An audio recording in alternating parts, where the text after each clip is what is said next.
നല്ല ഇടിയും മിന്നലും ഒക്കെ ഉള്ള ദിവസത്തിൻ്റെ പിറ്റേന്ന്. അപ്പോൾ ഇന്നലെ രാത്രിയായിരുന്നു സംഭവം.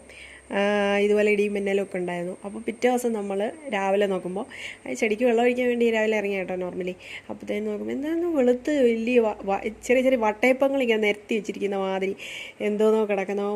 നമ്മൾ അങ്ങോട്ട് അടുത്ത് പോയിട്ട് നോക്കിയപ്പോഴാണ് കൂണുകളാണ് കേട്ടോ, നിറച്ചും കൂണുകൾ. പണ്ടൊക്കെ ഇങ്ങനെ ഇവിടെ ഒരു പറമ്പ് കുറേ ഏറിയ കിടക്കുന്ന പറമ്പ്, അത് വെറുതെ ഇങ്ങനെ കിടക്കുന്നത്, അതിലൊരു കുറച്ച് ചെതൽപ്പുറ്റൊക്കെ പോലെയുള്ള ഒരു സംഭവമൊക്കെ ഉണ്ടായിരുന്നേ, ഒരു കയ്യലയുടെ മേളിലൊക്കെ ആയിട്ടാണ്. അപ്പം അതിൻ്റെ അടുത്തായിട്ട് നമ്മളിങ്ങനെ ഇഷ്ടം പോലെ കൂണെന്ന് പറഞ്ഞാൽ നമ്മളെടുത്തിട്ട് മറ്റുള്ളവർക്കും കൂടെ കൊടുത്തിട്ടുണ്ട്. അതുമാതിരി കൂണുകൾ. അത് അടുത്ത വർഷം സെയിം സ്ഥലത്ത് തന്നെ വീണ്ടും കിട്ടിയിട്ടുണ്ട് അതുപോലത്തെ കൂണ്. നമ്മൾ അത്രയും കൂണാണെന്ന് വിചാരിച്ച് നമ്മൾ വലിയ കാര്യമായിട്ട് നമ്മുടെ മുറ്റത്തുണ്ടായല്ലോ എന്ന് പറഞ്ഞ് ഓടിച്ചെന്ന് നോക്കിയതാണ്. പക്ഷേ ഇത് കറി വെക്കാൻ പറ്റുന്ന കൂണല്ല, ചുമ്മാ തടിയിലുണ്ടാകുന്ന സാധാ കൂണില്ലേ, അതുമാതിരി കൂടായിരുന്നു കേട്ടോ.